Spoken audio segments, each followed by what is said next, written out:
siempre, pero quizás acá el contexto del paciente va a ser diferente. Quizás va a ser un paciente de edad más avanzada y que tenga quizás ciertas características como clínicas que nos van a llamar más la atención en comparación quizás a un paciente que tiene leucemia, ¿ya? La leucemia yo siento que es más fatal, ¿ya? Los pacientes tienen la esperanza de vida, incluso se disminuye mucho en comparación a los pacientes que tienen inmunodeficiencia. Incluso un gato con inmunodeficiencia puede durar años vivos, ¿ya? ¿Por qué? Porque tiene una etapa de latencia, ya que los pacientes no presentan ninguna semiología clínica, incluso esa etapa puede pasar años que el paciente nunca como que reactive y que llegue a la fase SIDA, ¿ya? Lo otro importante es decir que es inmunodeficiencia felina, no es una enfermedad SIDA felino, porque el SIDA es una etapa de la enfermedad, ¿ya? Entonces si uno dice SIDA no está correcto.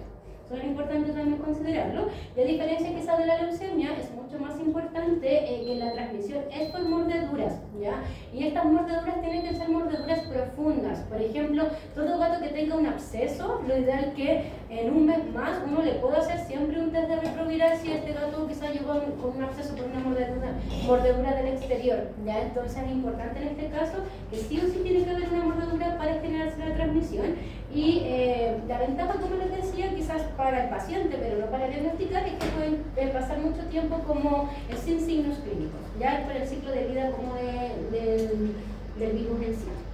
Y en la incidencia se describe también que puede ser entre 4 y 47%, pero lo mismo que ya le he comentado previamente, va a depender de principalmente del paciente y del estudio del lugar donde se haga, ¿ya?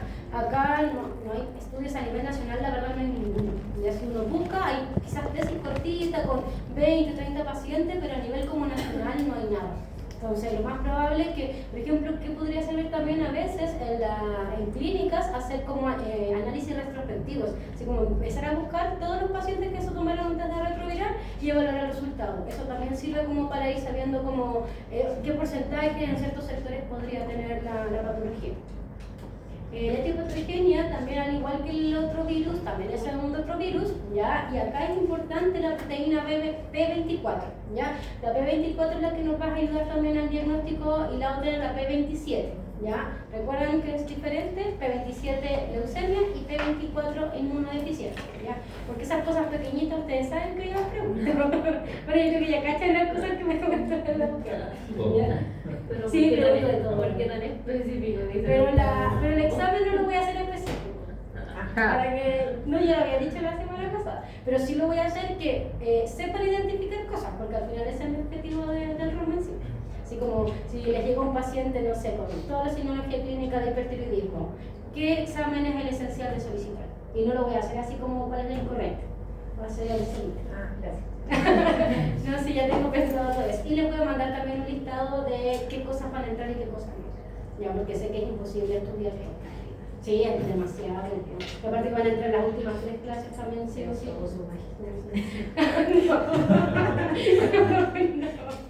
Sí, faltan cosas.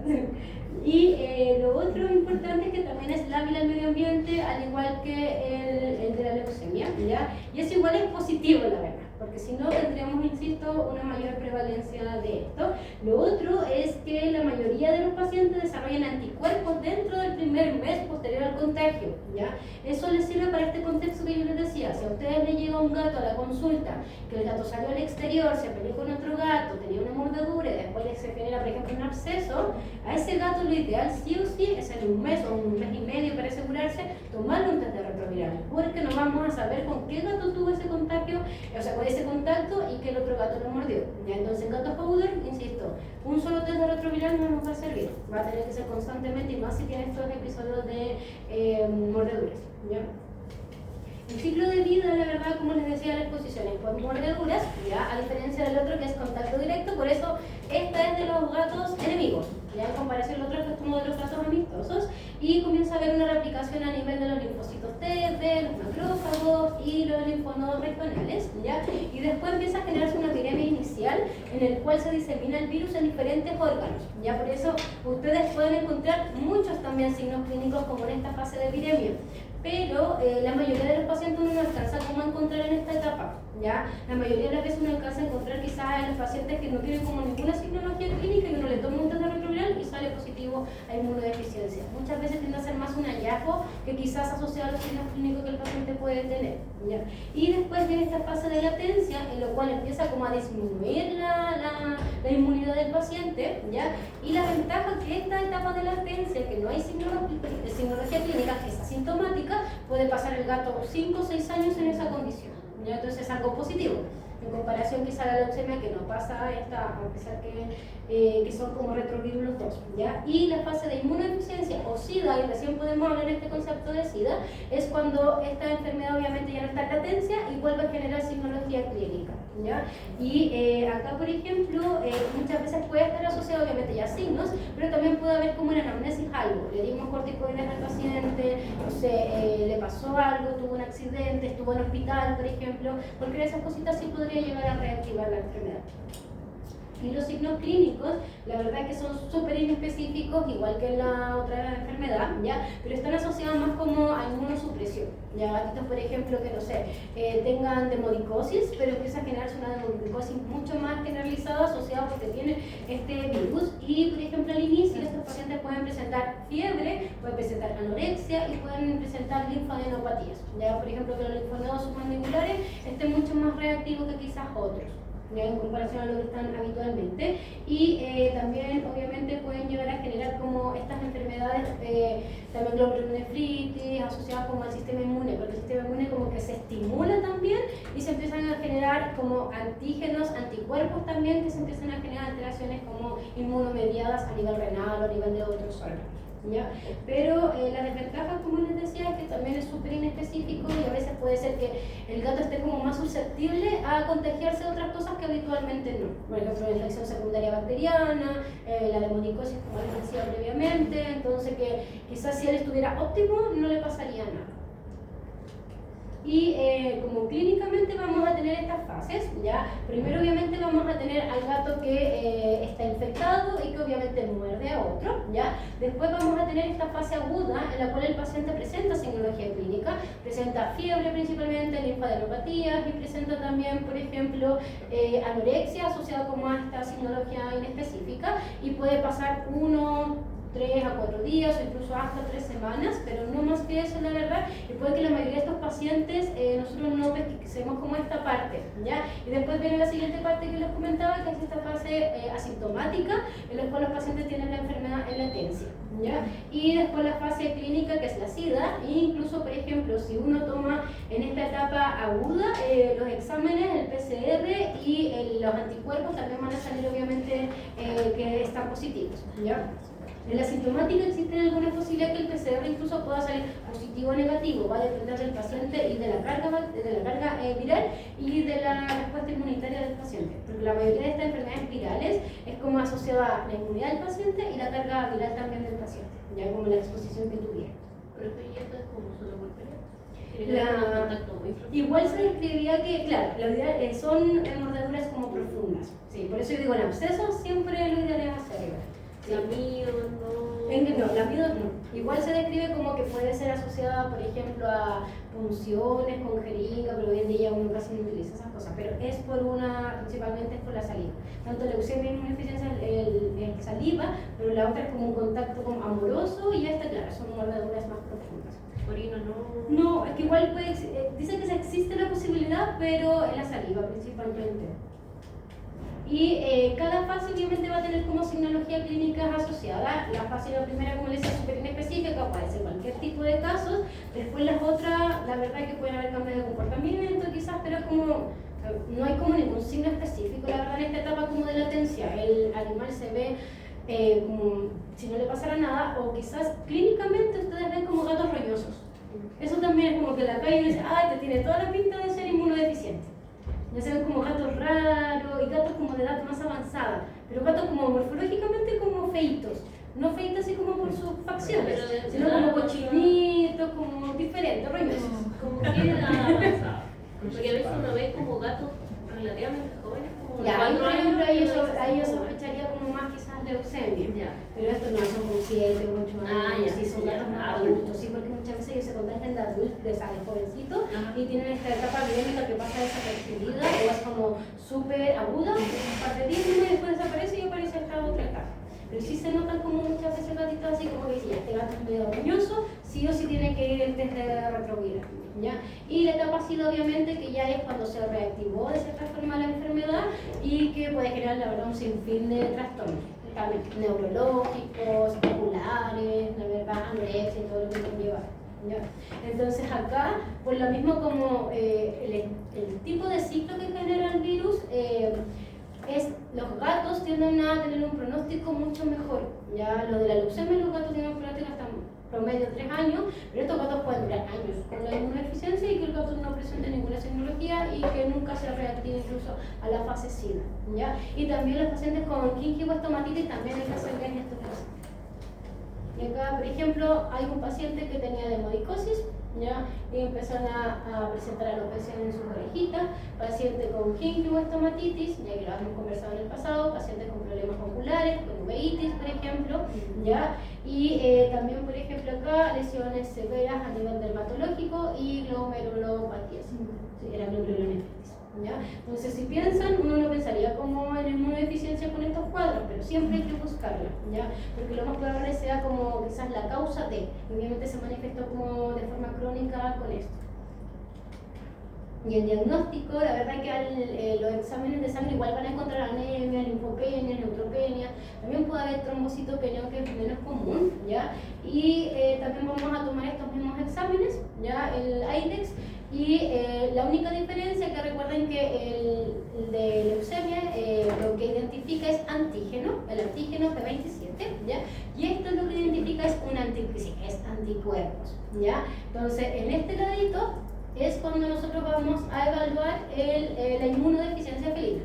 Recuérdenla bien para el final del test, ¿ya?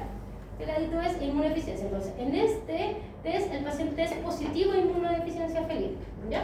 Si fuera el lado contrario, o si fueran los dos, el paciente tendría obviamente leucemia e inmunodeficiencia. Sí, también se da mucho. Sí, el paciente de leucemia positiva e inmunodeficiencia también se da mucho, lamentablemente. ¿Ya? Y acá sí hay una diferencia. Por ejemplo, si nosotros testeamos a un gato pequeño, no sé, 4 o 5 meses, ¿ya? Y nos sale positivo a inmunodeficiencia felina, lo más probable es que sea un falso negativo, ¿ya? ¿Por qué? Porque es asociado a los anticuerpos que la madre le pudo traspasar al gatito pequeño. Sí, ya es un falso positivo, ¿ya? El paciente, lo que tenemos que hacer es volver a repetir en un mes más la prueba. Y ahí pasa mucho también, ya que uno cuando chiquitito le hace, no sale leucemia, pero inmunodeficiencia sí. Y en gato pequeño, la verdad, es como casi imposible que tengan inmunodeficiencia. Exacto, sí. Es la madre la que le traspasó como esta inmunidad. Y ahí los anticuerpos, porque lo que se identifica es anticuerpos, en comparación a lo que es antígeno, ¿ya? Y en gatos también, por ejemplo, que fueron recientemente expuestos a este contexto que yo le decía a un gato que le llega a la clínica con un absceso, con una mordedura profunda, no nos sirve de nada hacerlo inmediatamente. ¿Pero no se transmite verticalmente? No, es que al final son los anticuerpos que si el otro animalito lo tenía, obviamente le va a transmitir al nivel de la inmunidad. ¿Y no le va a servir igual en el futuro? No, porque después se van como neutralizando y desaparecen, porque incluso si uno hace el test después, te sale negativo. Sí. Entonces no es como que queden para siempre con esa inmunidad, es como un tiempo nomás, ¿ya? Y en este contexto, como le decía, de mordedura, de abscesos, lo podemos hacer en ese momento si quieren, pero no les va a servir para esa mordedura. Sí o sí tienen que hacer en un mes más, porque si no, no les va a servir como diagnóstico para ese tipo de lesión, quizás previa sí, y quizás si ya lo tienen, obviamente va a ser diferente, pero lo fidedigno sería en un mes más, ya porque se generan los anticuerpos aproximadamente en un mes post-exposición, como les había dicho anteriormente. ¿Ya? En otros países tienen vacunas para inmunodeficiencia, ya acá nosotros en Chile no tenemos, incluso no se recomiendan en ningún país, porque uno, si nosotros le tomamos los test, van a interferir con los test porque buscan anticuerpos, ¿ya? Es diferente con el de leucemia que es antígeno y lo otro es anticuerpo, ¿ya? Y lo otro es que, por ejemplo, solo protejan con ciertos tipos de inmunodeficiencia, no contra todos, entonces al final como que no sirve de nada, no sirve mucho. Y tiene muchos efectos adversos también por lo que leí en la parte como de la vacunación, ¿ya? Y como también tienen como esta posibilidad de generar estas respuestas inmunes a nivel renal, si ustedes toman un urianálisis convencional o funcional, les van a salir más probables proteinuria o densidad urinaria baja, también van a tener como esas alteraciones. Y ahí les dejé como anotadito también que nosotros podemos obviamente en un paciente hacer por primera instancia el ELISA, ya el IDEX, y después si nos quedan dudas podemos igual hacer PCR, ¿ya? Pero la mayoría de la PCR, a diferencia quizás de leucemia, con la primera instancia la verdad no sirve. Yo me he llevado muchas veces a hacer PCR al menos de inmunodeficiencia. De leucemias, lo que me faltó en la parte de leucemia, que cuando tenemos como estas leucemias focales, a veces hay que hacer quizás estudios un poquito más invasivos, ya por ejemplo, tenemos que tomar muestra de cerebro fluido espinal, por ejemplo, para después mandar el PCR de eso y no de sangre, hay que hacer como cosas, porque están focalizados muchas veces solo en la médula ósea. Ah, ya, cuando está en médula no, Claro, no me claro, da- cuando es como este tipo de clasificación focal. Ve que tenemos 4 y cuando es focal a veces puede estar solo en una sola Solo en médula. en la médula. Y te puede generar solo alteraciones así como anemia severa y nada más. Y obviamente el gato puede estar como de lesiones clínicas asociadas a esa anemia severa o pancitopenia, que al final línea blanca y línea roja que se va como hacer un bajito. Y acá la verdad que en términos como de tratamiento, ya no lo puse, pero para que lo tengan en consideración, es como tener al gato lo mejor posible. Ya lo mismo que ya habíamos conversado previamente, acá sí es diferente en el término, por ejemplo, si un gato puede convivir con un gato con inmunodeficiencia felina positivo. ¿Por qué? Porque recuerden que es por mordeduras, ¿ya? Entonces, si estos dos gatos, el otro es negativo, este es positivo, se llevan mal a nivel de morderse continuamente, no podemos, sí, no podemos tenerlos juntos. ¿Ya? Pero si la verdad, la mayoría de los gatos a veces tienen un estilo de vida bien como independiente y como que no se pescan mucho, no hay problema. Ya se puede, porque al final la mordedura es como el tema. Claro, va a tener siempre el riesgo porque uno no sabe, pero no tenemos vacunas, al menos no se recomiendan las vacunas, ya acá no, ni siquiera tenemos disponibilidad, entonces igual es algo que se puede conversar. Yo he conocido igual hartos casos que son inmunodeficiencia felino, pero se llevan tan bien, no son agresivos ni nada y que no hay ningún problema. Pero ahí está ese factor, a diferencia de la leucemia que sí tenemos obviamente la vacuna. ¿Ya? Y jugar a la suerte, igual, porque Sí, si po. el gato es Es bien, que puede sí. llegar un gatito chico, Sí. nuevo, no se sabe si Igual son como resistentes al inicio los gatos se suponen chicos, después como cuando son ya más adultos pueden presentar la sintomatología, pero igual se escribe que se contagian de joven y les da la viremia y después desaparece. ¿Ya? Y lo otro, obviamente, lo que ya habíamos conversado es aislar, como quizás no tener tanto este riesgo, todo va a depender como del contexto, por ejemplo, si es un refugio, pucha, ya si hay harto inmunodeficiente que se ha dejado en una salita solos y que estén todos juntitos, ahí va a depender como de eso, ya esterilizar sí o sí a estos animales. ¿Por qué? Porque son animalitos que cuando no se han esterilizado tienden a pelear más en estas épocas reproductivas. Recordar que los gatos, a diferencia de los, por ejemplo, de los caninos, las gatitas entran en celo muchas veces al año porque son poliéstricas estacionales, en comparación a perros que es cada 6 meses, ¿ya? Entonces vamos a tener siempre problemas como reproductivos y los gatos obviamente se montan a las gatitas, le hacen daño, las muerden, entonces en eso obviamente puede llegar a generarse un contagio. Entonces el esterilizar disminuye como al final la conducta que quiera morder a otro en ese como contexto reproductivo, ¿ya? También controles periódicos, al igual que el anterior, si nosotros tenemos un paciente positivo a esto, tenemos que hacerlo cada 6 meses, quizás este podría ser como una vez al año, que no genera tanto estos efectos adversos como la leucemia, el pronóstico obviamente es mejor, y las precauciones, por ejemplo, siempre previo a operar, se describe que lo ideal es, dependiendo de la operación obviamente, siempre se dé quizás antibióticos previos a, porque pueden llegar a generarse como alteraciones claras asociadas a eso, y también quizás por ejemplo, enfermedades o infecciones secundarias asociadas a lo que se está generando. Pero es como a nivel global, ahí va a depender también de dónde lo operemos. Si es un paciente inmunodeficiente y es una clínica, quizás no tenemos la esterilidad adecuada, hay que tener como precauciones sí o sí dejarle como antibiótico. Aunque ya obviamente estamos como dejando antibióticos por cualquier cosa, por el tema de resistencia, pero hay que ver siempre el contexto, ¿ya? Porque sabemos que la realidad como de clínica no son todas iguales. Hay una que tiene una esterilidad maravillosa y otras que no, porque es la realidad que no está como todavía todas las clínicas como al mismo nivel. Porque no hay nadie también como que verifique esas cosas. Hoy en día creo que se están haciendo como más cositas como asociadas al tema de medicina veterinaria, ¿ya? Y el pronóstico la verdad que es reservado porque no sabemos cuándo este paciente puede dejar como de estar en esta fase latente como asintomática y llegar a generar la signología como severa, ¿ya? Lo que sí, el pronóstico de vida es mucho más favorable que leucemia. Entonces, entre una y otra yo preferiría que un paciente tuviera inmunodeficiencia a que tuviera leucemia, porque los gatos de verdad que duran muy poquito con leucemia. Ya, esas como diferencias. Si ustedes piensan la transmisión es diferente, ya, el tema del tratamiento, eso es lo otro que hay que explicarle a los tutores. Son enfermedades que no tienen cura. Son enfermedades que nosotros podemos hacer lo que queramos y no las vamos a desaparecer, ¿ya? Entonces es algo también para ser como súper tajantes en que lo ideal que sean obviamente indoor los gatitos, independiente de si lo tienen de chiquitito o ya son adultos. Y todo esto conlleva mucho dinero también, porque los test, por ejemplo, el IRIX debe estar ¿cuánto? En clínicas 50.000 pesos hoy en día, 45, 50 me imagino, porque yo cuando trabajaba hace más tiempo valía como 35, 40 y ahora está más caro. Entonces, conlleva todo esto dinero. Y además que también siempre vemos con enfermedades como Sí, porque todo, sí, ambas enfermedades, sí. O por ejemplo, si le dan un linfoma, es súper complejo y dependiendo del linfoma, a veces sí uno. Por ejemplo, el linfoma mediastinal responde muy bien a la quimioterapia, ya, pero cuando son otros linfomas como más severos, yo prefiero que lo vea el oncólogo. Pero yo veo que el mediastinal, al menos en Melipilla, o sea, en Talagante cuando teníamos en el campo, con el Nico tratamos algunos con linfoma mediastinal. Pero igual el pronóstico es reservado, el gato no se, generalmente duran 6 un año máximo. Tampoco es como que le extendamos la vida mucho, ¿ya? Eso también hay que dejarlo como claro a los tutores. El tema del pronóstico es por lo mismo, porque el tutor uno tiene que ser a veces como, sabes que vamos a hacer esto, pero el pronóstico de vida igual es malo. Porque ellos van a saber, ya saben que lo voy a hacer igual independiente de que tú me dijiste que sea malo. Porque si uno le dice todo lo maravilloso y el gato igual se va a morir en 6 meses, el tutor como que va a quedar con esa sensación, pucha, quizás mejor lo hubiese eutanasiado, que quizás pasará como por todo este proceso. Ya porque las enfermedades son complicadas. Entonces acá, ya, el primer test, ¿cuál es el resultado? Negativo. El segundo. Ya, súper. El siguiente. Ya, y el otro. Gato. Muy bien, excelente.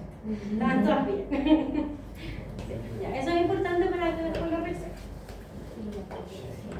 Y obviamente como estamos hablando del tema de vacunación, ya no podemos olvidar, yo sé que ustedes ya lo saben por semio, la verdad ya ustedes son generaciones que con esto ya van a salir, sí o sí, ya ustedes no vacunan a ningún gato de interés popular. Ya, ustedes obviamente son otras generaciones que ya lo tienen como muy arraigado. ¿Por qué? Porque lamentablemente cualquier tipo de inyección podría llegar a desencadenar un sarcoma post-inyección. ¿Ya? No son solo las vacunas, ya son cualquier tipo de fármaco, antiinflamatorios, analgésicos, lo que sea. ¿Ya? Entonces es esencial que sí o sí siempre debemos seguir como este protocolo que ustedes ya lo hicieron en semio, me imagino que ya lo que están haciendo práctica también. ¿Ya?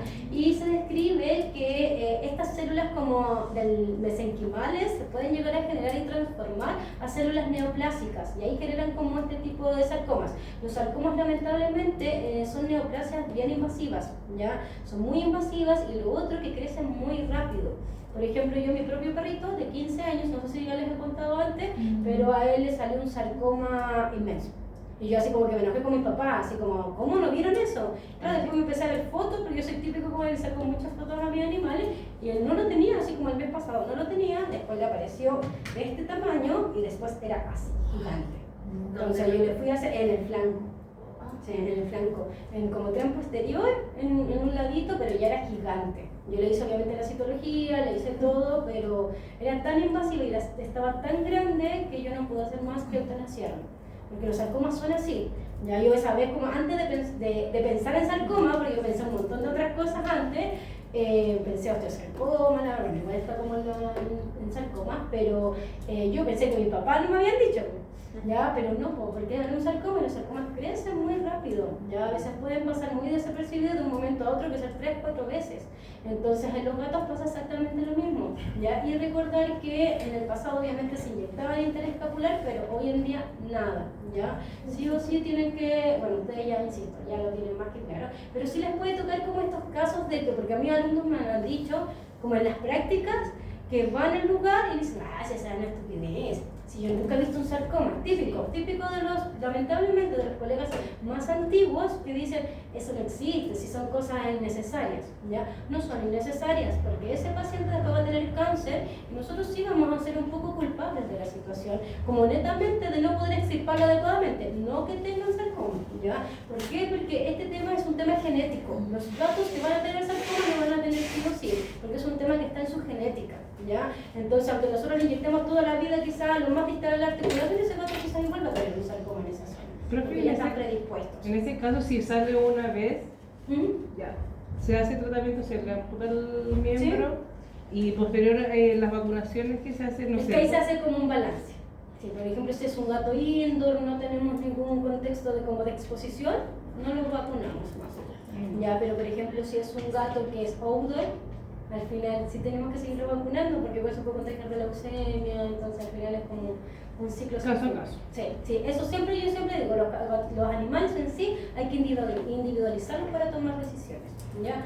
Y la verdad es que el tema que lo hagamos lo más distal a las articulaciones es netamente para poder hacer un abordaje quirúrgico adecuado y que podamos extirpar, porque estos tipos de tumores tienen que ser con bordes súper amplios, ya mínimo 2 centímetros como del ladito y 3 centímetros de profundidad, y que si uno piensa es alto y son súper infiltrativos, son demasiado infiltrativos, entonces al final a veces podemos no hacerlo, podemos no llegar a como que sea curativo al final lo que estamos haciendo, ¿ya?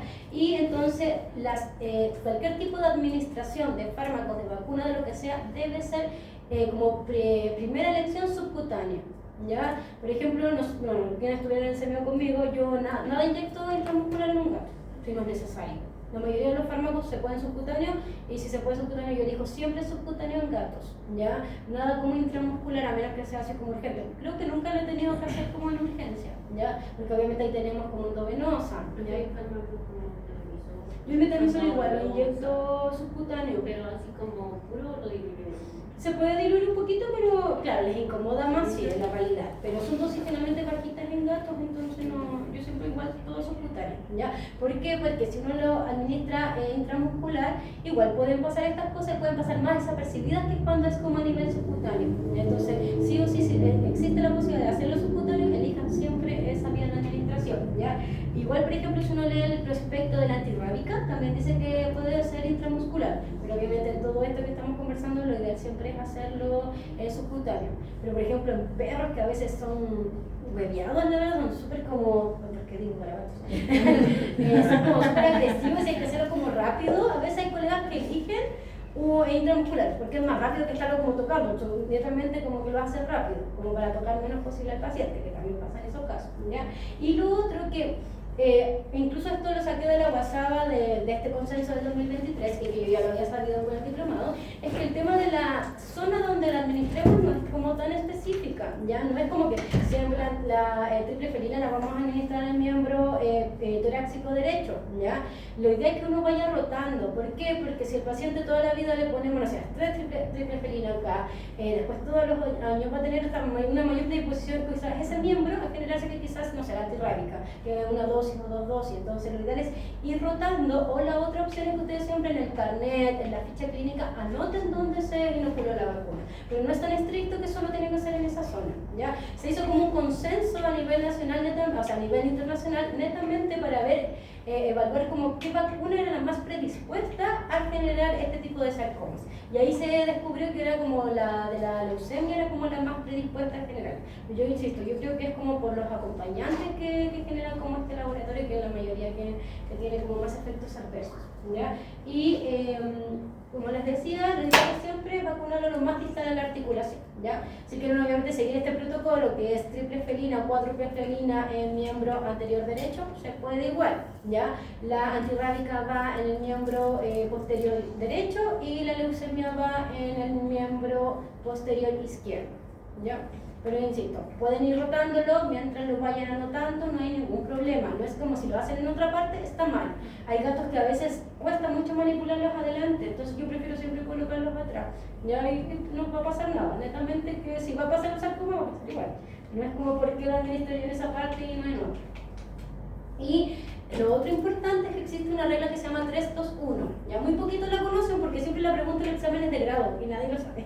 Yo digo, ¿ya? Esto es importante porque a ustedes les va a dar como una orientación, ya, de cuándo preocuparnos y cuándo no. Ya, nosotros vacunamos al paciente, ya, y tenemos esta regla que es como frente a cualquier aumento de volumen post vacunación o post inyección de cualquier fármaco, ya. Entonces acá nosotros tenemos que hacer una biopsia incisional, lo ideal con punch, por ejemplo, no excisional, que es ya sacar toda la masa, ya, en 3 casos específicos. El uno es cuando esta masa persiste más de 3 meses después de la vacunación, independiente de su tamaño. sea pequeño, sea grande, si ya ha persistido 3 meses, ustedes ya tienen que tomar una muestra para mandar al laboratorio, ¿ya? El 2 es aquellos aumentos de volumen que midan más de 2 centímetros de diámetro, independiente cuando aparezcan, ¿ya? Y el 3 es cuando ya ha aumentado de tamaño posterior a un mes, independiente de si es 1 centímetro, 2 centímetros, 3 centímetros, si aumentó algo, sí o sí hay que tomar una muestra, ¿ya? Entonces el 1 es que si persiste más de 3 meses, el 2 es más de 2 centímetros de diámetro, que independientemente si apareció al día siguiente, bueno, ahí hay que ser un poquito criterioso porque las vacunas igual generan como esta pápula, entonces hay que esperar un tiempo porque eso desaparece en una semanita muchas veces, ¿ya? Y ya después sí ha aumentado de tamaño. Entonces ahí sí o sí en estos 3 contextos ustedes tienen que tomar una muestra, ¿ya? ¿Por qué se describe que la idea es que sea una biopsia incisional y no inmediatamente excisional por el tema de los bordes, ¿ya? Porque si por ejemplo pensaban que era otra cosa y no sacaron los bordes adecuados, no va a ser curativa esa cirugía. Netamente eso, como para que después de la biopsia sepamos que ya es un sarcoma y que se pueda sí o sí hacer la cirugía adecuadamente posterior. Y estos punch como que a los pacientes los sedan nomás, incluso en dermatología lo utilizan harto igual. No sé si ya tuvieron dermatólogos caninos, no lo han tenido todavía. Eso utilizan harto y es como una presión que se genera y se saca el pedacito. Ese mismo instrumento saca un pedacito de la mano, ¿ya? Y acá les dejé como fotitos, si ustedes observan, casi todas estas fotos son como interescapular, porque son fotos como más del pasado, ¿ya? Pero hay que salirse como de ese paradigma de que muchos colegas dicen que es algo innecesario. Es necesario por los pacientes, porque a uno no le va a pasar, le va a pasar al paciente. Y por ejemplo los sarcomas, insisto, son súper invasivos, son súper infiltrativos, y lo otro que no toda la gente tiene para optar a quimioterapia, radioterapia después, porque a veces después de hacer la cirugía tienen que empezar con estos procesos, ¿ya? Entonces al final si nosotros podemos prevenir esta situación, sí está en nuestras manos esa parte, ¿ya? Entonces aunque otra persona les diga que no es así, tienen que hacerlo así, lo ideal, ¿ya? Insisto, lo que pueden cambiar es como dónde vacunar mientras lo dejen anotadito. Y acá, como les decía, también se puede obviamente, generalmente uno extirpa y después manda radioterapia, quimioterapia. Ahora acá, no sé si, según yo hay un solo centro que tiene radioterapia, que es como un centro oncológico, ya que se dedica a oncología, que es como el centro oncológico de Santiago, si no me equivoco que se llama, ¿ya? Entonces ahí trabajan como solo oncólogo y hace poquito como que trajeron esa tecnología, así que hoy en día está. Sí, la veo fue ¿Sí? Ah, sí, maravilloso, sí, mejor así. Sí, yo sé que hace poquito como que antes no estaba, ¿ya? Así que es súper importante y algo que sí podemos prevenir. O sea, prevenir en el sentido de que podamos después abordarlo adecuadamente. Ahí lo otro que al tutor hay que decirle que no porque lo vacunemos en el miembro puede que no le pase, porque obviamente le puede pasar, si no tenemos como saber para el paciente sí y para el paciente no.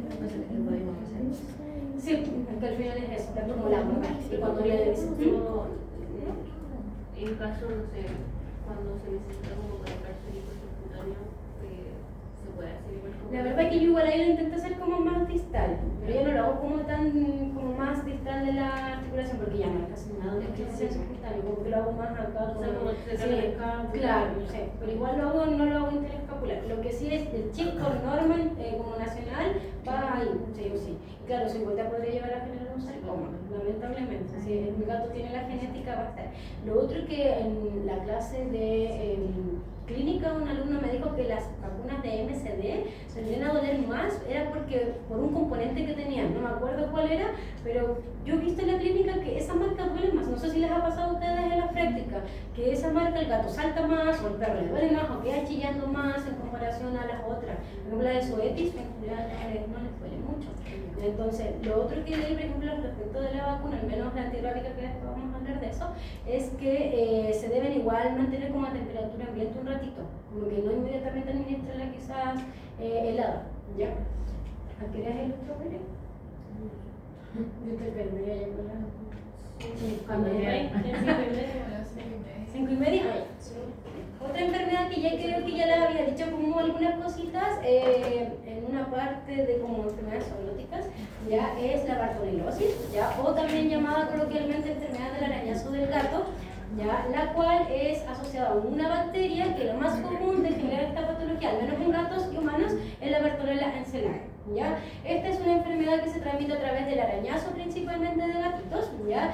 Y una de las ventajas, al menos para la especie felina, es que la mayoría de los pacientes son asintomáticos. Como que tienen la bacteria en su cuerpo, tienen la infección y no les pasa nada.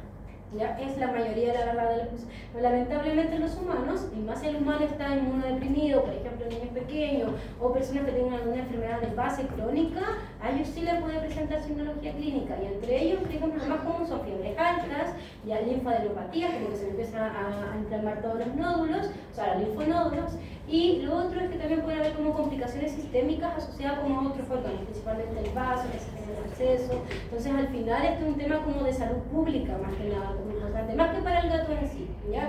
Pero sí tienen que conocerlo, porque yo en consulta, yo asustaba a mucha gente diciendo así como, por ejemplo me decían, no, si el gato no tiene ni pulga, ¿para qué lo voy a desparasitar? Y le empezaba como a comentar estas enfermedades y compraba la pipeta al tiro.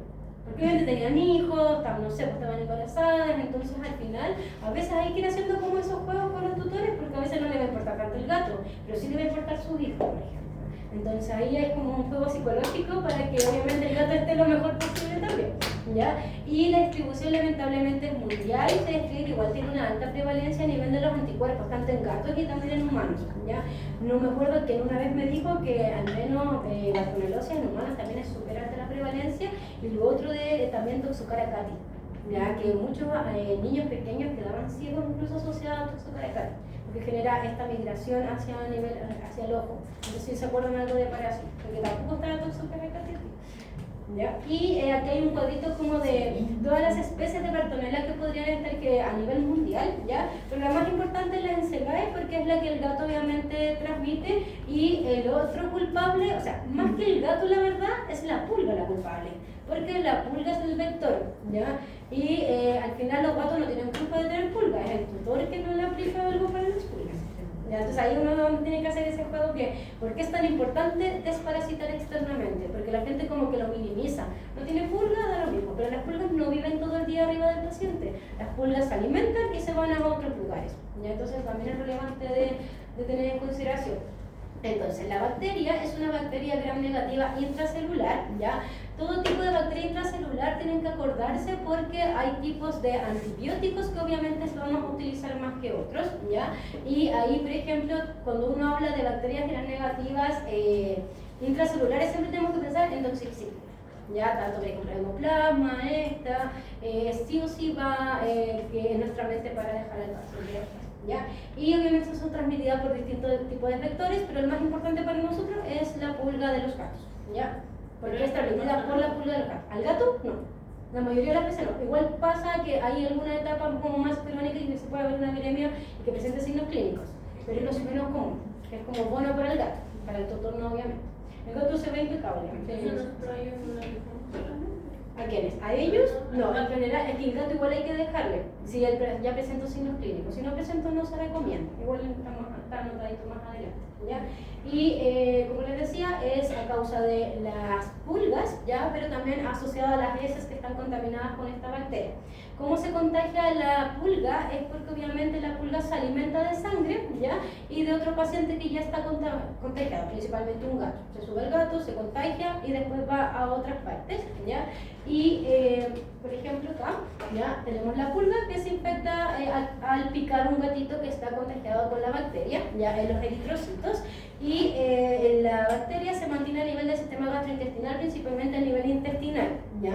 En el intestino después pasa un proceso y empieza a eliminar la bacteria a través de las fecas, ¿ya? Y esas fecas pueden estar a nivel del medio ambiente igual y también en el pelaje obviamente de los gatitos, ¿ya? Los gatitos, al estar estas fecas en el pelaje, ellos empiezan a rascarse, ¿ya? Y ahí es cuando llega a las uñitas, ¿ya? Por eso es como el arañazo del gato, porque se debe generar, uno, el contagio con fecas contaminadas por ejemplo, si uno lo piensa, ahí es importante siempre revisar a los pacientes con guantes. Si uno lo piensa como ahora con esta patología, ya yo siempre pensaba en la tiña, pero en esto también, porque si muchas veces llegan gatos con muchas fecas del pulgar, a pesar de que quizás no veamos por la consulta, ¿ya? Y el gatito entonces tiene a nivel de las uñitas la bacteria y se contagia. Ya contagia al arañar a un humano, y el gatito es un hospedador como reservorio de la patología. Ya como les decía, existe esta posibilidad de que el gato no presente ninguna signología clínica, pero en el humano tiende sí a generarse signología clínica siempre y cuando el sistema inmune de su humano esté alterado, ¿ya? Porque puede que también no pase nada, ¿ya? Y lo otro es que se describe que igual puede haber como un componente de las garrapatas, pero no hay nada como específico y definitivo, así que al menos no es algo como para tener en consideración ahora. En relación a los signos clínicos, como les decía, en gatos existe la posibilidad que no les pase nada, ¿ya? Pero también existe otra posibilidad que sí tengamos signos clínicos asociados, y ahí es cuando sí tenemos que tratar, obviamente, ¿ya?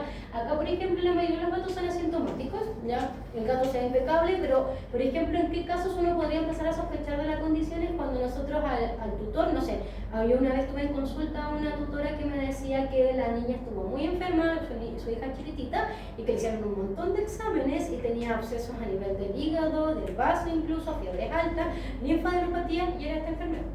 Entonces después ella dijo, claro, pues yo había adoptado al gato hace 2 o 3 semanas, es más probable que había sido el gato, pero obviamente no es culpa del gato, es culpa de uno que no le hace los manejos para evitar esas condiciones, ¿ya?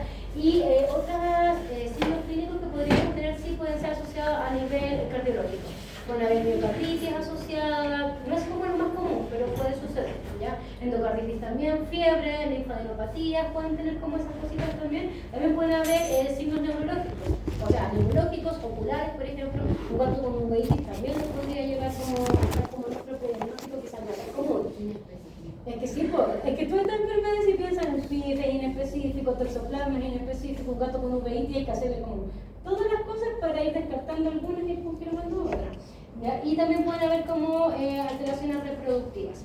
Pero insisto, lo más común es que el gato se vea impecable, ¿ya? Y el tutor es el que empieza a generar signología clínica. O por ejemplo, yo siempre digo, gatitos que convivan con, por ejemplo, personas inmunosuprimidas, humanos con cáncer, niños con leucemia o humanos o adultos con leucemia, es esencial parasitarlos interna, externamente, sí o sí, más que las vacunas. Porque si piensan, las vacunas son para enfermedades de gatitos, pero la desparasitación es para enfermedades que ellos sí nos pueden transmitir a nosotros, ¿ya? Entonces, si alguien tiene como un sistema óptimo, obviamente inmune, no le va a pasar, pero uno tiene cómo saber eso, porque es algo súper como invisible, y algo más específico.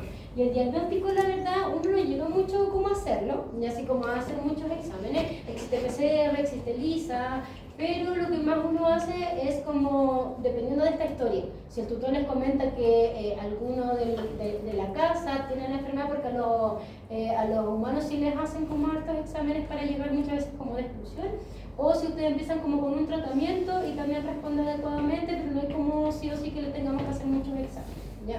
Porque es súper inespecífico.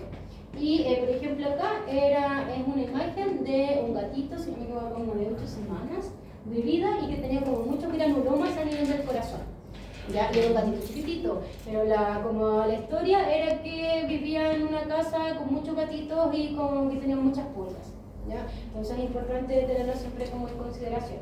El tratamiento, como les decía, siempre y cuando el gato tenga signología clínica, o por ejemplo tengamos un tutor que tengamos la posibilidad, o sea, que le hicieron el examen y salió positivo, sí podemos hacerlo, y siempre tenemos que comenzar con doxiciclina, que es como lo más común. Ya ahí lo podéis como después como aumentando en algunos otros fármacos, acitromicina o pledofloxacino, que son las fluoroquinolonas que sí podemos utilizar en gatitos, como el Veraflox, ya, porque hay que dejar un poquito de lado el fluoroxacino, que no es necesario, ya, pero ahí les dejé como la marquita,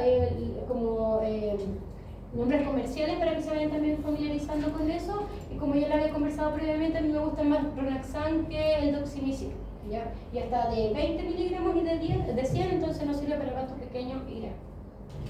Y el pronóstico, la verdad, que para el gato es favorable, porque no le genera mucha signología clínica, ya en comparación que para el humano, obviamente sí. Pero aquí es la importancia de indicar a los tutores que deben desparasitar externamente a sus gatitos, ¿ya? Yo sé que es caro, porque lamentablemente las desparasitaciones externas hoy en día en gatitos son más caras en comparación a perros quizás, pero sí nos podemos evitar que nos podamos contagiar incluso de enfermedades. Si al tutor no le importa el gatito mucho, es mejor quizás enfocarse en la salud humana. Y la enfermedad en humanos era lo que yo les decía: fiebres altas, linfadenopatías, ¿ya? Y abscesos en diferentes órganos dependiendo de dónde se va a localizar. En los humanos les pasan más alteraciones y se trata de las mismas formas generalmente. Hasta las 5:30.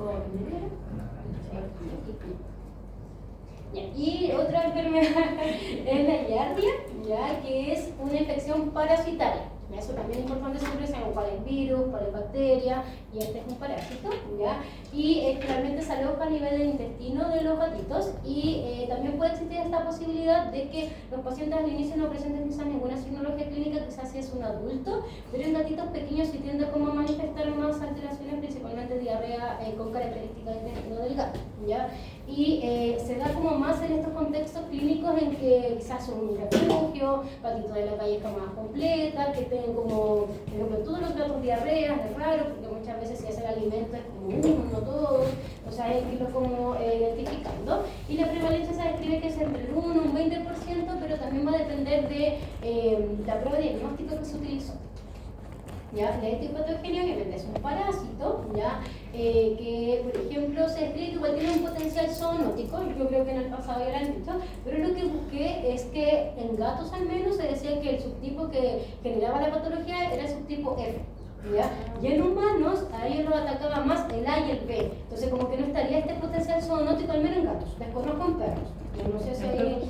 ¿Sí? Ya. Pero en gatitos sí existe como esta posibilidad que no, porque son diferentes subtipos. ¿Ya? Entonces igual es positivo. Y el ciclo de vida se tiende a desarrollar en el intestino. ¿Ya? Acá lo que hace es como adherirse a nivel del intestino y ahí posteriormente empieza a generar como síndrome de mala absorción. Los gatitos, por ejemplo, tienen diarreas severas y también empiezan como a... no crecen adecuadamente, son gatitos más delgados y obviamente tienen como estas características más generales, ¿ya? Y la transmisión es por vía orofecal, ¿ya? Asociada, por ejemplo, al contagio por quistes principalmente de Giardia, ¿ya? Y la Giardia tenemos las dos opciones, están los trofozoitos y están los quistes con trofozoitos en su interior, ¿ya? Pero principalmente el quiste es como el más contaminante, ¿por qué? Porque ese se mantiene más en el medio ambiente, en comparación al trofozoito que es lábil y se muere como pronto, en cambio el quiste no, es como más resistente y es en el que se puede como contagiar asociado a un consumo de agua o de alimentos con los quistes, ¿ya? Y como les decía, puede generar principalmente diarrea de intestino delgado, ¿ya? Pero también algunos pueden generar, por ejemplo, que haya mucus o que también haya hematopexias asociadas también, entonces no es como algo tan estricto. Lo otro, como clínicamente, son gatos que tienen como fecas pastosas, ¿ya? Y como medias amarillentas. Es como súper característico como ese tipo de, como morfológicamente, macroscópicamente, las fecas, ¿ya? Y el ciclo es como les decía, ¿ya? Asociado por ejemplo a un quiste que está a nivel del medio ambiente o a nivel de alguna comida contaminada, ¿ya? El paciente ingiere y estos parásitos se empiezan a alojar principalmente a nivel intestinal, ¿ya? Están los taquizoitos después comienzan a reproducirse por fisión binaria, ¿ya? Y empiezan después a generar los quistes, ¿ya? Y a nivel de, por ejemplo, las fecas eliminan pequeña cantidad de trofozoitos, pero también muchas más de quistes, que son los más resistentes al medio ambiente y generan este síndrome de mala absorción a nivel intestinal, ¿ya? Y después obviamente el paciente lo vuelve a ingerir y se vuelve a generar el ciclo. ¿Esto es un gatito de barra? Sí, en cualquier tipo de... solo que son más susceptibles los gatos pequeños. Como que yo he visto más... Los gatos adultos pueden tenerlo, pero pueden que no muestren signología clínica, ¿ya?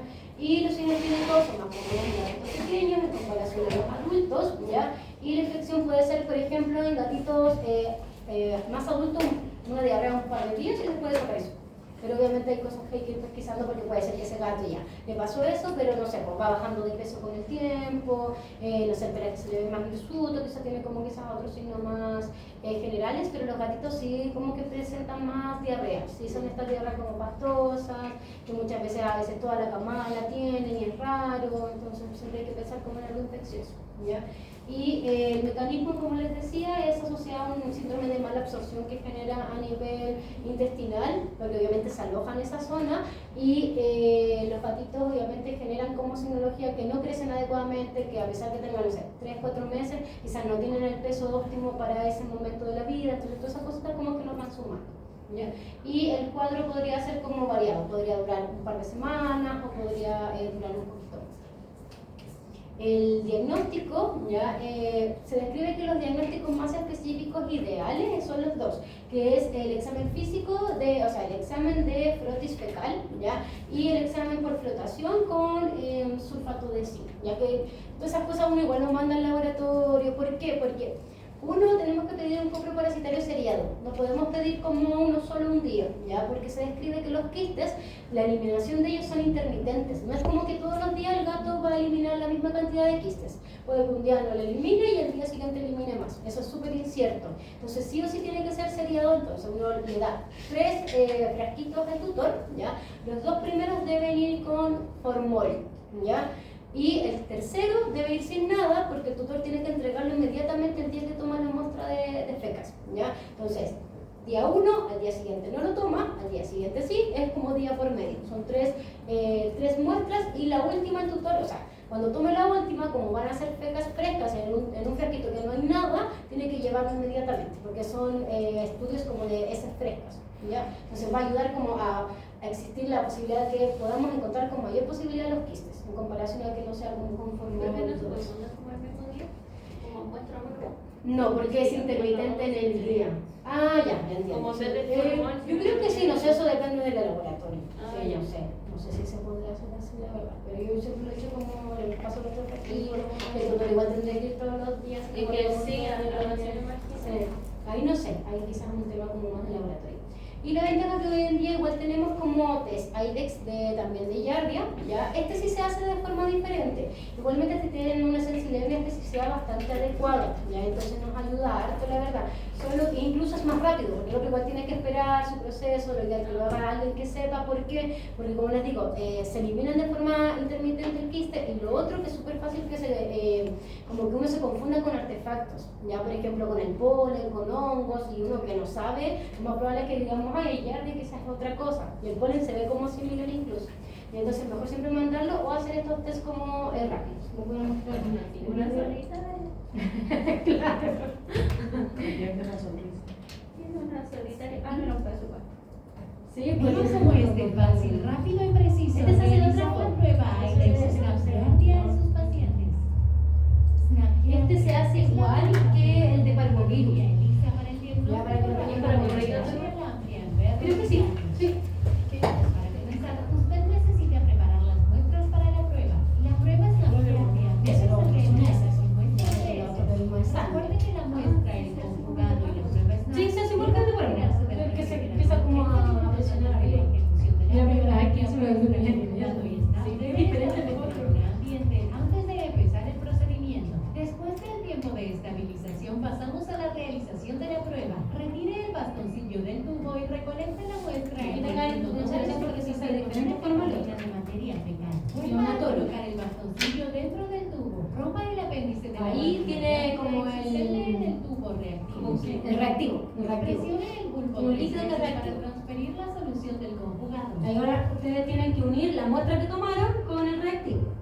Con el dispositivo SNAP en superficie horizontal, remueva el bastoncillo y utilice el bulbo como una pipeta. Dispense 5 gotas en el orificio receptor. Perfecto, son 5 gotas. Tenga cuidado de no salpicar hacia Eran 3 atrás. de sangre. La muestra fluirá por la ventana de resultados, llegando al círculo de activación. Por eso, tan pronto como la muestra aparezca en el círculo de activación, presione firmemente el activador de SNAP. SNAP es la única prueba rápida que contiene el flujo de lavado El de parvovirus de perros es igual, el IDEX. Sí, sí, siempre. Siempre dejarlo como una superficie fija y después y después leerlo. Pero el tema es como que como se devuelve, existe la posibilidad. Por eso estos son buenos porque leen una vez y leen después cuando se devuelve. Y es lo que explicaba en el video. Y este solo evalúa ya. Ya, no tiene como dos. El punto de control positivo está presente en todas las Pues, como pruebas. decía, el de arriba siempre va a ser el control positivo. Si no les sale, pues lo hicieron mal. A un jefe no le va a gustar eso. Por eso me enseñaste. A mí no me conocías.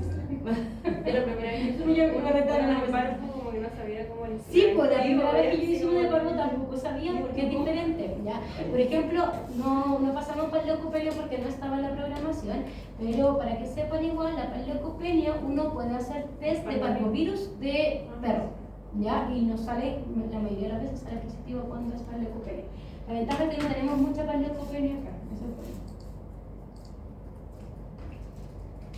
Y acá están como las fotitos, yo me acuerdo siempre de Parásitos de la U, que son como caritas, Ya ahí están los trofozoitos y los otros ya son los quistes. Pero insisto, es mejor que siempre lo revise alguien que sepa de la situación. Lo único que uno tiene que pedir bien como el tema que sea de forma intermediario, día por medio y que la última sea fresca. ¿Ya? También existe PCR, la verdad, pero con esta como a nivel fecal y el antígeno que ahora tenemos, sirve y ya tenemos como una buena aproximación diagnóstica. Lo otro sí que también a veces no toda la gente puede optar al tema de exámenes, ¿ya? Entonces lo que yo he hecho incluso en el pasado es hacer un tratamiento sospechando porque por ejemplo, con las fecas, con las características de las fecas pastosas, amarillas, o un gatito pequeño, que no sé, no tenemos ninguna otra indicación, o son muchos gatos en la camada que tienen las mismas características, yo hago un tratamiento como empírico, ¿ya? Y ese tratamiento empírico es en base a febendazol, ya que es a 50 miligramos kilo una vez en el día por 5 a 7 días. Y también lo complemento como con limpieza de la zona perianal con toallitas de clorhexidina, ¿ya? Y en el tratamiento igual es como completo, ¿por qué? Porque igual ellos van a seguir diseminando quistes, entonces lo ideal es como descontaminar el medio ambiente, limpiar, ir limpiando las cosas que el gatito utilice, por ejemplo, tratar obviamente al paciente con el febendazol, ¿ya? También hay lugares que utilizan el metronidazol, ¿ya? El metronidazol la verdad puede ser que sí, pero anda mucho mejor que el febendazol. En humanos se trata con metronidazol. ¿Sí, en humanos? Ya. Pero en animalitos responden mucho mejor, ¿ya? Y si uno utiliza el metronidazol, igual tienen que ser a dosis más bajas, porque en el pasado incluso habían estudios de 50 miligramos kilo y que generaban muchas alteraciones a nivel, en los gatitos al menos. Entonces sí o sí se lo van a utilizar a 25, pero solo la verdad no tendrá que generar muchos beneficios, es mucho mejor el febendazol, ¿ya? Y el limpiar el animal, como les decía, con estas toallitas de clorhexidina yo generalmente hago, y obviamente ir evaluando. Igual se dice que cuesta mucho igual a veces sacar la pérdida de los pacientes, ya, porque va a depender también del contexto. Por ejemplo, si es un criadero o un refugio, va a costar mucho más obviamente que un gato que vive solito, ¿ya? El pronóstico en la mayoría tiende a ser favorable, pero igual va a depender de en qué momento actuamos, porque si no, el paciente igual se puede demorar como en recuperarse si no se puede. Está muy caquéxico, está muy delgadito, asociado a este síndrome de mala absorción, o es un gatito de la calle, obviamente el pronóstico va a ser totalmente diferente. Pero si uno lo trata, la verdad, la mayoría de las veces sí responde muy bien, e incluso la yardia responde de los 2 o 3 días, ya el gato está haciendo feca conforme, ¿ya? Pero miren, me queda solo esto. Les doy, es muy cortita la de rabia. No, Y sí, porque así nos vamos. ¿Ya? Esta es muy cortita. Entonces, la rabia, obviamente, yo estoy en ustedes es lo más probable que ya lo pasaron, ya, pero es importante. Y lamentablemente, los pacientes felinos son más importantes incluso que nosotros hablamos de rabia. ¿Por qué? Porque hoy en día todavía tenemos rabias a nivel de los murciélagos. Y se describe que igual los gatos están más predispuestos a tener un contacto quizás más directo con los humanos, claro, por su forma de ser cazadora, ¿ya? Y también porque pasan más en los techos también, entonces van a estar más expuestos en comparación quizás con un perro. Porque el perro está como más expuesto al murciélago cuando el murciélago se cae quizás al patio. Pero, por ejemplo, el gato se va a subir al techo, entonces es más peligroso, obviamente, porque cazan, obviamente, en comparación al perro que no, ¿ya? Y todavía en América Latina al menos seguimos teniendo harta cantidad de rabia, pero principalmente por los murciélagos, ¿ya? Porque Chile igual está como libre de rabia, pero a nivel de los caninos, ¿ya? En perritos así dentro no vemos como casos así como ya definidos. Y la rabia, ¿ya? O sea, el virus de la rabia, ¿ya?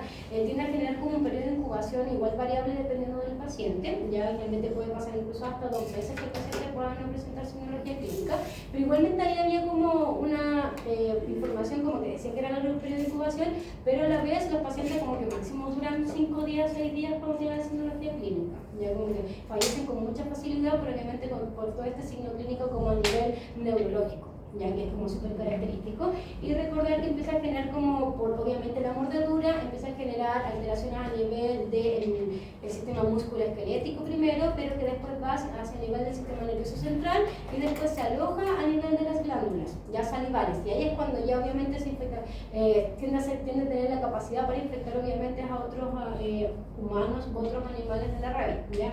Y yo creo que igual la rabia en sí acá en Chile nosotros igual la tenemos como bien controlada por el tema de la vacunación igual, ¿ya? Y la mayoría de los signos clínicos tienden a ser igual bastante rápido cuando el paciente se contagia de esto. Yo nunca he visto, obviamente, nunca he visto un gato con signología porque hay que hacerlo. no masticado hace mucho, así están positivos todavía.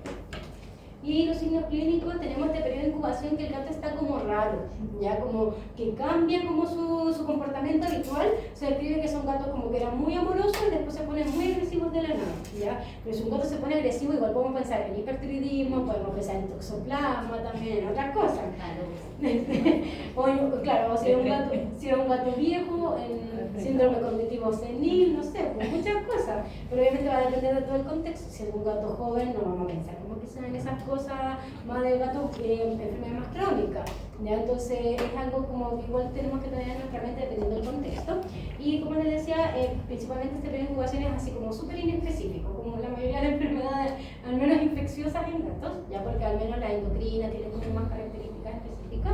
Y tenemos una fase que es furiosa, que se describe, y otra fase que es paralítica. La furiosa también es cuando ya están como más agresivos los gatos, tienden a querer morder, ya tienen movimientos como violentos, actitudes raras que antes no tenían, ya entonces empiezan a vocalizar más que antes. Todo esto es teórico porque yo nunca he visto eso en un caso, al menos de las otras cosas sí. ¿Ya? Y la fase paralítica es ya cuando el gato empieza a presentar como más signología más neurológica, porque la primera yo creo que también es neurológica, pero más como asociada al comportamiento, más conductual. Y la segunda ya empiezan como más a salivar, por ejemplo, empiezan a tener parálisis, por ejemplo, no caminan adecuadamente, tienen ataxia y pueden tener hasta convulsiones, ¿ya? Entonces como súper inespecífica también, pero la mayoría de los pacientes tienden a morir en pocos días cuando ya tienen como la condición en su cuerpo. Y recordar que al menos a nivel de Chile, yo creo que son todos los países la verdad igual, que si uno determina que un paciente es positivo a rabia, el paciente tiene que ser eutanasiado, porque es un peligro para la salud pública. Eso es muy importante que si, bueno, cuando tenga salud pública quizás se lo van a hablar, pero tenemos el concepto de una salud hoy en día, que el humano es más importante incluso que el animal, ¿ya? Y un gato con rabia puede contagiar a un montón de humanos y esos humanos lo más probable es que se mueran. Igual es más, se pueden salvar algunos. Yo creo que hace un tiempo creo que hubo un humano que se salvó, ¿sí es cierto? Sí, sí, me acuerdo. Claro, no sé si pero dicen que no descartar, que no era eso al final. Es que dicen que aquí como que. Es que sí, pues eso es lo raro, sí, pues como por el murciélago, no. Pero murciélago no puedo ver. Por ejemplo, yo en TikTok he visto muchos videos como de murciélagos que entran a la casa de día y la gente así como, ay, y así pues es terrible. ¿Hay una especie de murciélago que también? Sí, sí, hay uno solo. Yo no me acuerdo el nombre, pero sí. Vampiro, no sé cuánto. Sí, hay uno solo. Sí. Sí, hay uno solo que lo transmite. Vampiro Desmodes.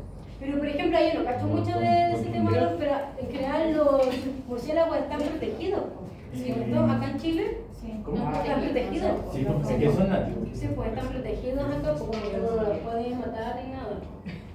Qué miedo, no sé qué. Pero algo. Yo pienso así. ¿Y si le llega la piña? Ay, no, me muero. Yo no sé qué significa. No, yo estaba bien. Yo estaba bien. Tiene que ir al SAT, creo. Hace poquito en Melipilla llegó un gato a consulta con el historial que el gato estaba jugando con un murciélago al día. No. ¿Y qué hizo? No sé quién fue, no sé quién fue, no sé qué habrán hecho. Se Me vacunaron, pero no sabía de la vacuna si fue. Profe, si en humano, yo sabía que en humano era 5 años de incubación del bicho. ¿Sí? No. Yo sabía eso, Ya. pero usted mencionó recién que eran 2. Al menos en animales. En animales, Sí, no, ya. ya. Sí, no, es que Eso como era. decir, Ya. sí, ¿Qué cosa? El periodo de incubación. Salud pública de la vigilancia. Es que claro, lo tienen 10 días. Se supone que lo tienen 10 días primero, pero después al final y para llegar al diagnóstico definitivo igual es como post-mortem. Sacan un pedazo del cerebro. Sí, tengo entendido que sí, que el protocolo de ante la mordida o algo así hay que vacunar, sí o sí. ¿Sí? Sí. Pero sí, por ejemplo, este contexto de que el gato está jugando con un murciélago, que fue el día antes. Ah, no, yo Habría que identificar el en humano, en humano. En humano sí lo sé, en humano se sí. tiene que vacunar. Ay, no, En animales ni idea. pero sí, ya me contagié. Profe, y eso, por No soy de salud ejemplo, pública. no sé si vieron eso, pero por ejemplo, que nosotros como estudiantes o futuros profesionales no tenemos vacuna preventiva contra la rabia. Ahora, por ejemplo, cuando uno abre una clínica veterinaria, y quizás se va a empezar a instalar en todas las clínicas, todo el personal tiene que estar vacunado contra la rabia. Pero no dura nada. Todo. Son 5 dosis y Para que sea duran como 2 años. ¿En serio?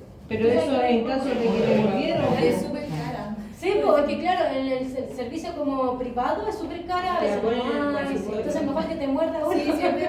Y va el servicio público. ¿Por qué me muerde? Y se han protegido. Se han protegido todas las Pero a mí nunca me han mordido. A mí me vacunaron 3 veces, pero no como 5. Es que creo que quizás van cambiando los protocolos Sí, también. también pues. por protocolo. Sí. Además que se Sí, vacunaron. son varias. Recuerda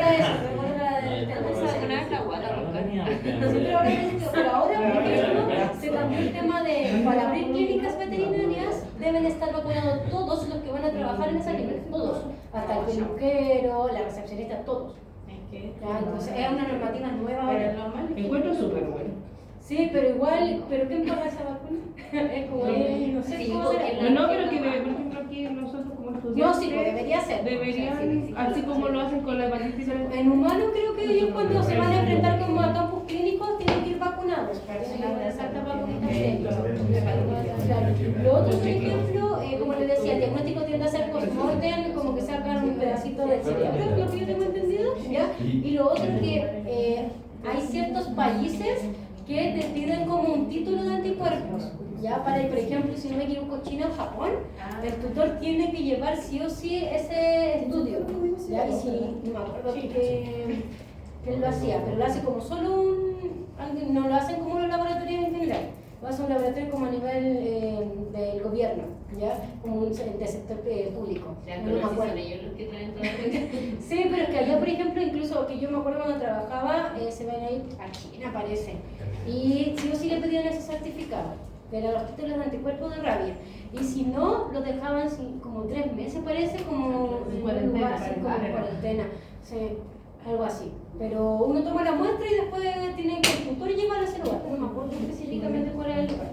Pero acá obviamente tenemos como el tema de la vacuna. Ya, entonces acá lo mismo, en este como juego psicológico con los tutores, hay que decirle que existe esto, que los gatos están más predispuestos, la verdad, más es un gato outdoor, por ejemplo, y si su gato se contagia, vamos a tener que eutanasiarlo. Entonces ahí queda Sí, el ICP es el que... Pero yo encuentro creo que es el ICP, ISP y el SAP. no sé por qué tanto la vacuna. El ICP ya. Y el ISP, pero el ISP ahora lo hace todo. Ah. Todo. De hecho, hacen como un radio de 5 cuadros. Sí, eso, sí, y tienen que hacer protocolos de revacunación en ese, sí, yo eso he visto. Sí, y lo otro que ahí hay que llamar como para que te digan así como que tienes que hacer si encuentras un funcionario. Sí, eso se lo van a pasar en salud pública, no aquí, porque eso son preguntas de examen de grado, siempre hacen Es que esa si lo pregunta. preguntan, Sí, el examen de grado, siempre preguntan de rabia, siempre. ¡Qué rabia! No, pero van a pasar a salud pública, ¿no? Aparte te va a preguntar el 3-1, ¿te acuerdas? Sí, yo pregunto eso y me digo, esas cosas se El 3-1 que fue eso. No. Reprobar. Entonces, lo importante acá es obviamente la prevención, ya que está en nuestras manos, obviamente, educar a los tutores porque es importante. Y estos párrafos yo los saqué de las leyes, ¿ya? De la ley del tema de la rabia. Entonces, indica que todo perro y todo gato debe ser vacunado contra la rabia, ¿ya? Ahora, lo importante es el protocolo que vamos a utilizar, ¿ya? Acá está de la pasada nuevamente, ¿ya? Y la pasada indica que va a depender de como la legislación del país, ¿ya? No te dice así como específicamente. Nuestro país indica que la vacuna de la rabia nosotros deberíamos administrarla en perros y en gatos desde los 2 meses de vida, ¿ya? Todo eso lo saqué de la ley, ¿ya? Desde los 2 meses de vida nosotros debemos hacer una revacunación al año de vida, ¿ya? No al año que se coloca la vacuna, al año de vida de ese paciente, ¿ya? Y posteriormente vamos a revacunar dependiendo de cuánto duren los anticuerpos de la vacuna, ¿ya? Por ejemplo, si nosotros utilizamos la de MSD, acá también lo saqué como de los prospectos de cada uno para que me crean, ¿ya? Esta dura 3 años la vacunación. Por ende, si yo en una prueba le coloco que vamos a vacunar con MSD, ya, obviamente la revacunación es a los 3 años después, se puede, ¿ya? Lo que sí cambia, por ejemplo, en este contexto, como decía la compañera, si hay un caso como posible rabia, ahí sí se revacuna independiente si fue vacunado, si no sé, lleva 2 años con la vacuna a pesar que haya sido esta, ahí sí se vuelve a revacunar, ¿ya? Y si es todas las otras marcas que duran 1 año, obviamente se vacuna anualmente. ¿Ya? Entonces, por ejemplo, ¿cuál es la desventaja de este tipo de? ¿Cómo es? Pero en gatos que buscamos esta de vacunar lo menos posible por el tema de los sarcomas, también es una buena opción, ¿ya? Pero se puede, incluso el mismo certificado te sabe así como ¿cuánto dura la vacuna? Una cosa así. Pero con uno, sí. Por ejemplo, en el operativo creo que teníamos esta vacuna. Teníamos eso. Sí, sí. Pero igual le podríamos tener un año porque se olvidaron. Es que ahí el tema de los operativos, la verdad es que yo a veces sigo lo que ellos dicen, como me van a calentarme la cabeza, sí, porque ellos en las únicas hacen diferente. Yo por eso no me lo hago, así como para no seguir su protocolo, porque al final ellos tienen sus propios protocolos como de operativos. Pero lo correcto sería como 3 años. Y el pronóstico, la verdad, que al menos acá en Chile, sí, el paciente es positivo, se debe un tema y la psicología clínica, la mayoría de los pacientes también tiende a fallecer. ¿Ya? Entonces, ahora que ya terminamos, saquen una hojita. Saquen una hojita. Pero lo que es el cuadernito que nos regaló. Sí, puede ser chiquitita, sí, son letras que tienen que ver. No me pregunte nada de la clase. No sé yo. Terminó la clase.